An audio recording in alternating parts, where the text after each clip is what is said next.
บางปนการปีมาสัลมินซาปอร์เมียนเดอีพ็อกไทม์เชื่อซาปอร์เมียนทมลมดับที่บุญในสหรัฐอเมริกบ้านเพื่อการจบสายอันตบอดดอมเมียนอัติพลหนึ่งเมียนสระสำคัญหมุยอมปีตุ่มนัวร่มแดนระเวียงกัมพูชีสิบปอร์เมียนลมบัดแบบนั้นสมบูรณ์ตามนั้นโดยต่อเติมสวายโยลปีปัญหาในจัวมกร่มแดนกัมพูชีขณะได้ประเทศกัมพูชีหนึ่งไทยบานวิบดักเนียตะวินตะมกในไอมหาสันติบาลองการสหประชาชาติที่กรุงนิวยอร์กสัปดาห์นี้ขยมบานจอตดอลดับบอลพรมแดนได้ทัดในจันทร์ประเทศตั้งปีตัวแต่มาดองระบองบรรลาลูกดาวเวนมวยขั้นใจภูมิประจันตรังจำนวนลำเนินฐานหนึ่งสายจำการระบบปวดขมายโดยซาแต่กองทัพไทยบานกำหนดพรมแดนไอกระเตาเพียกีเนื้อปีกลายการหอมปอดนู่คือจีบเตะระบบปวดขมายจำนวนประมุยครูสาได้มันไอตรลับโจลแต่รุ่นในเวงบานลูกใหญ่มันเนี้ยบานสระตึกพเนจขณะใดกอดบานเมื่อคืนเพลย์แต่การใดสายระบบกอดตระบานกรรมกรสำนองจนจิตไทยจะได้สายเป็นเปรียบลูกใหญ่ฮอลมาลิบานสำได้เนื้อกระไดออสังคมท่ารอทั้งไงขยมมือเตะขยมให้ชงเอาท่าตายังไอโจเตะเวงบานได้หรืออ่อนรอทั้งไงขยมการแต่กระท่าเอากักการตายแต่เฮยตันตั้มหนึ่งนี้เจอใส่อายุใบชนะระบบกอดกำปองเลนขนมผู้กระบายอังรังได้ครัวซาระบบกอดสำราเวียทัดเนยจมไงปล่อยให้เชียปนมันไม้ปีเตะได้ตระบานเก็บบัดเพลย์เฮยเตะดำโบลปัวเขียวคือจีบเตะระบบกอดได้ตระบานจบแกงเนยปีกลายปรมได้ได้กำหนดทำไมได้โยเทียไทยการปีปนมันขายมุนจมลูกปรมได้กัมพูชีเสียมผมเซอร์แต่ตัวบานการยึดจัดตกดาปีประปวนซับไซอันตรจิตนุเลยได้ทั่วไอพอลปาปอลพนัยมนุษย์ทว่าบานจะหรืออย่างเชื่อขยมคือจะเนซาปอร์เมียนบอร์เตมวยรูปขนมจมน้ำเนซาปอร์เมียนบอร์เตแต่ตัวบ่มพ้นได้บ้านแต่ตัวสนักเกิดดำบอลเรืองพอลปาปอลขนมประเทศกัมพูชีโดยซาปอร์เมียนเพียจานทัดนาทีกรงบางเกาะหายปรมแดนตระบานบัดการปีทั้งไงที่มาพายบุญคายกากระดาเพียบตันตังได้บานการล้างระเวียงประเทศกัมพูชีหนึ่งไทยบานตู้เตยจะการปะตังเกิดคณีโดยหังสาในกบายประสานแต่มณฑลโดยเพียกี้แต่งปีบานเจ้าประกันคณีแต่เวนแต่โมกทาเพียกี้มาขังเตี้ยจีเนจับดาวบังกอจมลูกมุนกองกำลังไทยบานเรียกาปีวัดตะเมียนแต่เฮียนประดับอาวุธกัมพูชีในกบายปรมแดนระบบโปเกขณะในกัมพูชีบานอาอังทัไทยบานบากาวีประหารโดยเมียนไฮพอลนังบ้านบัดเพลย์โจลแต่การประสา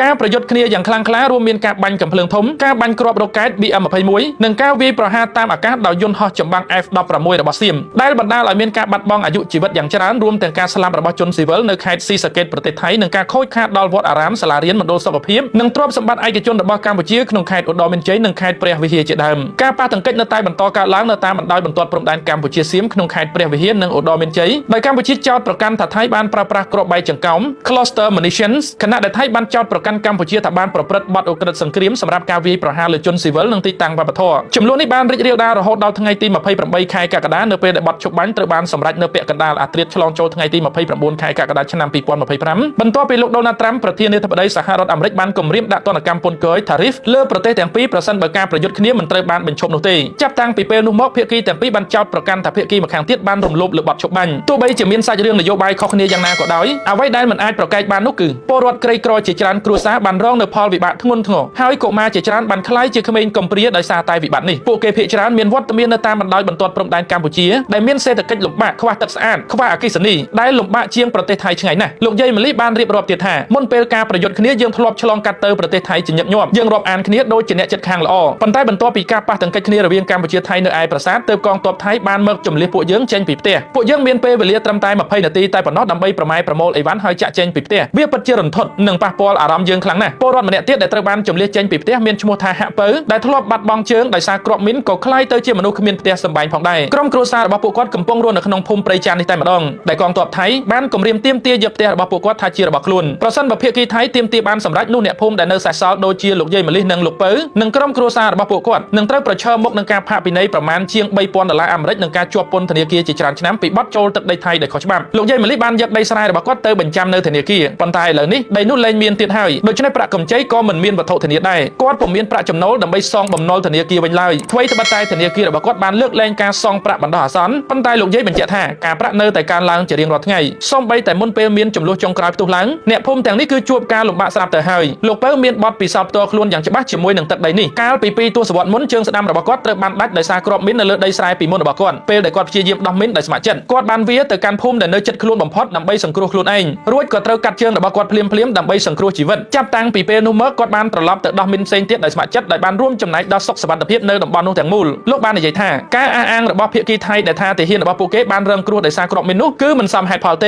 กวัดบ้านเป็นเจ้าบรรทัดเตียท่าประสันแบบปูเกตดาวจวนกรอบมิ้นนู้ได้ซาแต่วิคือเจ็ดได้ระบบกัมพูชีกรอบมิ้นแต่ตระบานกอบเฉลยแต่ขนมกำปดไประบบกัมพูชีคือดักเนื้อที่นู้มันแม่นในขนมประเทศไทยเตบรรทอแต่ตามปรมได้ในวัดโพได้เชี่ยกันไหลประตูการประยุทธ์ขณีดำบงก็มีเรื่องราวโดยชื่อจับจิตรานเตียผ่องได้ก็มาประมาณ7 ปีเลยเนี่ยบันคลายเจอเขมรกำปรีโดยมีมนุษย์เป็นใบได้เจ้าตัวซอแต่ตัวบ่มพอดดำใบเมืองไทยตอมปูเกข ខ្ញុំបានជួបក្មេងកំព្រាម្នាក់ឈ្មោះរ៉ៃម្នាក់ស្មីអាយុ10ឆ្នាំនាងបានប្រាប់ខ្ញុំថានៅពេលមានការប៉ះទង្គិចគ្នាផ្ទុះឡើងក្នុងខែកក្កដាឪពុករបស់នាងកំពុងធ្វើការជាកសិករនៅខាងព្រំដែនថៃហើយរហូតមកដល់ពេលនេះគាត់នៅតែជាប់នៅទីនោះមិនយូរប៉ុន្មានបន្ទាប់ពីពួកគេបែកគ្នាម្ដាយរបស់នាងដែលនៅសល់តែម្នាក់ឯងមើលថែទាំកូនស្រីស្រាប់តែមានជំងឺផ្លូវចិត្តហើយបានរត់ចោលនាងបណ្ដាលឲ្យរស្មីក្លាយទៅជាក្មេងកំព្រាពាក្យចុងក្រោយរបស់ឪពុកដែលក្មួយស្រីនៅដកក្នុងអារម្មណ៍នោះគឺរស្មីកូនត្រូវតែរស់នៅដោយខ្លួនឯងហើយពេលនេះមុនពេលក្មួយស្រីត្រូវបានគេនាំចេញទៅកាន់ជំរំភៀសខ្លួនបណ្ដោះអាសន្នដែលក្មួយស្រីកំពុងអង្គុយនៅពេលនេះរស្មីបានអះអាងថានាងត្រូវបានបែកពីឪពុកបន្ទាប់ពីកងទ័ពថៃបានបាញ់គ្រាប់បែកវាយ phosphorus ទៅលើអាកាសនៅពេលដែលធ្លាក់មកដល់ដីបានបំពុលអ្នកភូមិរបស់នាងទោះបីជាការអះអាងនេះគ្រាន់តែជាការនិយាយតៗគ្នាក៏ដោយក៏យើងត្រូវយកមកគិតពិចារណាដែរដំបូងឡើយភាគីថៃបានបដិសេធថាពួកគេមិនបានប្រើប្រាស់សារធាតុគីមីនេះនោះទេប៉ុន្តែក្រោយមកពួកគេបានទទួលស្គាល់ថាពួកគេបានប្រើប្រាស់វាក្នុងគោលបំណងបំភ្លឺផ្លូវតែប៉ុណ្ណោះគ្រាប់បែកវាយ phosphorus គឺជាអាវុធគីមីដែលប្រើក្នុងការធ្វើសង្គ្រាមដើម្បីរំលាយវត្ថុដូចជារថក្រោះឬដើម្បីបំភ្លឺផ្លូវការប្រើប្រាស់វានៅលើតំបន់ស៊ីវិលគឺជាបទឧក្រិដ្ឋសង្គ្រាមប៉ុន្តែការប្រើប្រាស់វាសម្រាប់ជាសញ្ញាបង្ហាញផ្លូវឬសម្រាប់គោលបំណងយោធាវាមិនមែនជាបញ្ហានោះទេយ៉ាងណាក៏ដោយរស្មីបាននិយាយថាផ្ទះចាស់របស់នាងឥឡូវនេះត្រូវបានគ្របដណ្ដប់ដោយសារធាតុគីមីនេះដែលបង្ខំឲ្យនាងត្រូវតែចាក់ចេញមានពេលមួយរស្មីបានផ្អែកក្បាលរបស់នាងនៅលើទ្រូងរបស់ខ្ញុំហើយយំខ្សឹបខ្សួលយ៉ាងខ្លាំងនាងបានប្រាប់ខ្ញុំថាខ្ញុំសុំទោសខ្ញុំខ្ល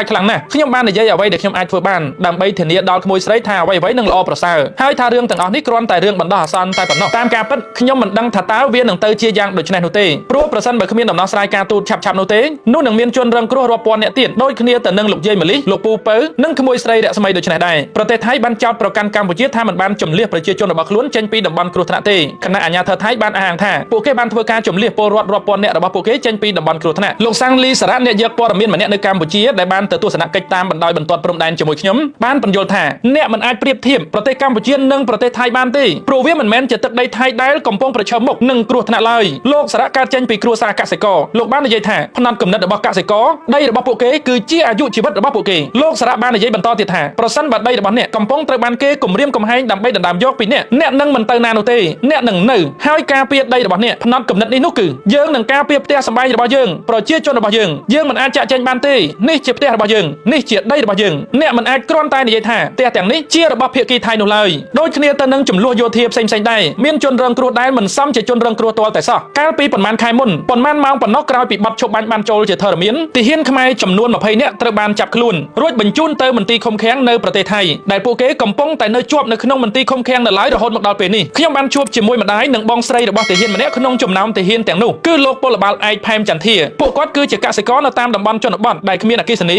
គ្មានអ៊ីនធឺណិតគ្មានទូរទស្សន៍គ្មានទឹកស្អាតនិងគ្មានសូម្បីតែទូរស័ព្ទដៃប្រើប្រាស់ដោយសារពួកគាត់រស់នៅក្នុងខេត្តព្រំដែនដាច់ស្រយាលមួយមានឈ្មោះថាខេត្តឧត្តរមានជ័យពួកគេបានដឹងពីការចាប់ខ្លួនកូនប្រុសនិងប្អូនប្រុសរបស់ពួកគេតាមការនិយាយតៗគ្នាពីអ្នកដែលឆ្លងកាត់ព្រំដែនពួកគេបានពិពណ៌នាអំពីលោកចន្ទធាថាជាក្មេងប្រុសដែលចូលចិត្តភាពសប្បាយរីករាយនិងពូកែកំ ប្លែងហើយតែងតែធ្វើឲ្យពួកគេសោកជាលទ្ធផលនៃការចាប់ខ្លួនគាត់ពួកគេគ្មានប្រាក់ចំណូលនោះទេលើកលែងតែប្រាក់ឧបត្ថម្ភបន្តិចបន្តួចដែលពួកគេទទួលបានពីកងទ័ពក្នុងអំឡុងពេលអវត្តមានរបស់គាត់តែអ្វីដែលសំខាន់ម្ដាយរបស់គាត់ខ្លាចថាលែងបានជួបមុខគាត់ទៀតអ៊ំស្រីបាននិយាយថាខ្ញុំពិតជាខ្លាចថាខ្ញុំនឹងមិនអាចឃើញកូនប្រុសរបស់ខ្ញុំម្ដងទៀតនោះទេខ្ញុំបានសួរទៅកាន់អ៊ំស្រីថាតើអ៊ំមានអ្វីចង់ផ្ដាយផ្ដាំទៅកាន់កូនអ៊ំទេអ៊ំបាននិយាយថាបើកូនអាចស្ដាប់ខ្ញុំឮតាមសាររបស់ខ្ញុំចង់ប្រាប់គាត់ឲ្យរឹងមាំឡើងម៉ែសុខសប្បាយទេកុំបារម្ភពីម៉ែអីគ្រាន់តែថែរក្សាខ្លួនឯងឲ្យបានល្អនៅពេលនៅឆ្ងាយពីម៉ែទៅបានហើយម៉ែគ្មានពាក្យអ្វីនិយាយទៀតទេពេលខ្ញុំនិយាយជាមួយតំណាងរាជអាមេរិកលោក Richard McCormick មកពីគណៈបក្សសាធារណរដ្ឋ Georgia មុនពេលខ្ញុំធ្វើដំណើរទៅកាន់ប្រទេសកម្ពុជាលោកបានធានាថាទាហានកម្ពុជា18នាក់ដែលជាប់ឃុំនឹងវិលត្រឡប់មកផ្ទះវិញក្នុងពេលឆាប់ៗនេះអ្នកផ្ដល់ព័ត៌មានផ្ទៃក្នុងម្នាក់នៅរដ្ឋ Washington បានប្រាប់ខ្ញុំថាដំណោះស្រាយនានារួមទាំងការទូទាត់សំណងដោយប្រទេសថៃទៅកាន់ប្រជាជនខ្មែរដែលត្រូវបានជម្លៀសចេញគឺជាចំណុចចរចាដែលមានសក្តានុពលមួយដោយត្រូវយកមកសម្រាប់ការពិភាក្សានៅពីក្រោយតុចរចាវាសនារបស់ទាហានខ្មែរដែលជាប់ឃុំឃាំងនៅក្នុងប្រទេសថៃគឺជារឿងដែលប្រជាជនក្នុងតំបន់ជាពិសេសនៅរាជធានីភ្នំពេញដែលជារាជធានីនៃប្រទេសកម្ពុជាក៏មានការព្រួយបារម្ភផងដែរបើទោះបីជាពួកគេនៅឆ្ងាយពីតំបន់ព្រំដែនក៏ដោយសិស្សវិទ្យាល័យកម្ពុជាអាយុ14ឆ្នាំម្នាក់ដែលរៀននៅសាលាអន្តរជាតិដ៏ល្បីមួយនៅភ្នំពេញបានប្រាប់ខ្ញុំថាខ្ញុំចង់សុំឲ្យសហគមន៍អន្តរជាតិអាចអន្តរាគមន៍យ៉ាងហោចណាស់ជួយឲ្យទាហានទាំងនោះវិលត្រឡប់មកផ្ទះវិញប្អូនប្រុសរបស់គេអាយុ11ឆ្នាំនិយាយថាគេខ្លាចខណៈប្អូនស្រីរបស់គេអាយុ13ឆ្នាំនិយាយថាគេច្របូកច្របល់ចំពោះហេតុការណ៍ដែលកើតឡើងទាំងនេះគឺជាអារម្មណ៍ដែលសរុបមកនៅអ្វីដែលជនជាតិខ្មែរភាគច្រើនមានអារម្មណ៍នៅពេលនេះហើយអារម្មណ៍ទាំងនេះក៏ឆ្លុះបញ្ចាំងនៅក្នុងផលប៉ះពាល់សេដ្ឋកិច្ចសម្រាប់ប្រទេសទាំងពីរផងដែរប្រសិនបើរឿងនេះទុកបន្តឲ្យកើតឡើងបែបនេះយូរទៅវានឹងប៉ះពាល់ដល់ប្រទេសដទៃទៀតប្រទេសថៃកំពុងប្រឈមមុខនឹងការខាតបង់រាប់ពាន់លានបាតពីការរំខានដល់ពាណិជ្ជកម្មតាមព្រំដែនការធ្លាក់ចុះទេសចរ 90% នៅក្នុងតំបន់ទេសចរដ៏ពេញនិយមដូចជាកោះឆាងនិងការខ្វះខាតកម្លាំងពលកម្មដោយសារតែការចាក់ចេញរបស់ពលករចំណាក់ស្រុកកម្ពុជាចំនួននេះបានបង្ខំឲ្យ ឲ្យមានការផ្លាស់ទីលំនៅរបស់ប្រជាជនសរុបជិត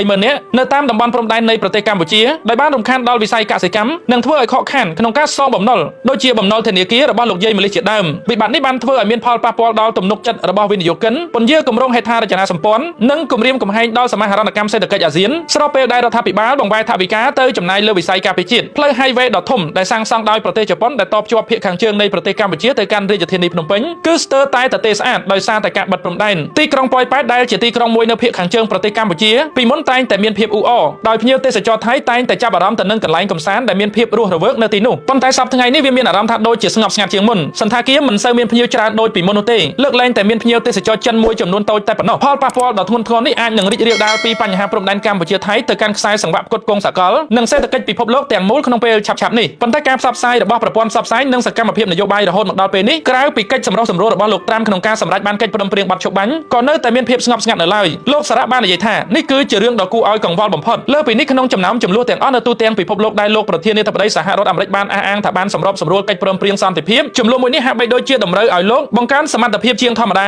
ដើម្បីដោះស្រាយរឿងមួយនេះជនជាតិខ្មែរជាច្រើនមានអារម្មណ៍ថាលោកគឺជាមនុស្សតែម្នាក់គត់ដែលអាចអនុវត្តដំណោះស្រាយប្រកបដោយនិរន្តរភាពបានលោកសារ៉ាបាននិយាយបន្តទៀតថាប្រសិនបើយើងអាចធ្វើឲ្យមនុស្សគ្រប់គ្នាបានយល់ថាកម្ពុជាចង់បានសន្តិភាពកម្ពុជាចង់ឲ្យព្រំដែនបើកឡើងវិញហើយប្រសិនបើសហគមន៍អន្តរជាតិអាចគាំទ្រដល់កិច្ចខិតខំប្រឹងប្រែងទាំងនេះខ្ញុំជឿថានេះគឺជាការចាប់ផ្ដើមដ៏ល្អមួយនេះគឺជាវិបត្តិនៅពេលនេះប៉ុន្តែវាអាចក្លាយទៅជាឱកាសដើម្បីដោះស្រាយបញ្ហានេះតែម្ដងនិងជាអចិន្ត្រៃយ៍តាមរយៈតុលាការអន្តរជាតិនោះគឺជាបំណងប្រាថ្នារបស់កម្ពុជាជនជាតិថៃគឺជាបងប្អូនរបស់យើងចង់រស់នៅដោយសុខសន្តិភាពជាមួយពួកគេពោលគឺមិនមែនច្បាំងគ្នារបៀបនេះនោះទេវាគ្មានផលចំណេញណាមួយសម្រាប់ភាគីណាម្នាក់ទាល់តែសោះអញ្ចឹងបងប្អូននេះគឺជាព័ត៌មានដ៏មានឥទ្ធិពលនិងមានសារៈសំខាន់ខ្លាំងបំផុតដែលត្រូវបានចុះផ្សាយដោយសារព័ត៌មានដ៏មានឥទ្ធិពលមួយនៅសហរដ្ឋអាមេរិកបងប្អូនក្រោយពេលដែលសារព័ត៌មានមួយនេះបានចុះផ្សាយអត្ថបទដ៏មានឥទ្ធិពលមួយនេះខ្ញុំសង្ឃឹមថាពិភពលោកបានស្គាល់កម្ពុជាកាន់តែច្បាស់ជាងមុនហើយបានដឹងអំពីផលប៉ះពាល់និងទុក្ខលំបាករបស់ប្រជាពលរដ្ឋខ្មែរនៅក្នុងពេលបច្ចុប្បន្ននេះហើយក្នុងនាមខ្ញុំជាអ្នកអប់រំនិងជាអ្នកតាមដានស្ថានភាពទំនាស់ព្រំដែនកម្ពុជាសៀមខ្ញុំមានក្តីរំភើបរីករាយយ៉ាងខ្លាំងដែលសារព័ត៌មានលំដាប់ពិភពលោកដូចជា The Epoch Times បានចុះផ្សាយអំពីតថភាពពិតដែលបានកើតឡើងនៅតាមបណ្ដោយបន្ទាត់ព្រំដែនឬនៅក្នុងប្រទេសកម្ពុជាជាដើមអរគុណបងប្អូនជម្រាបលា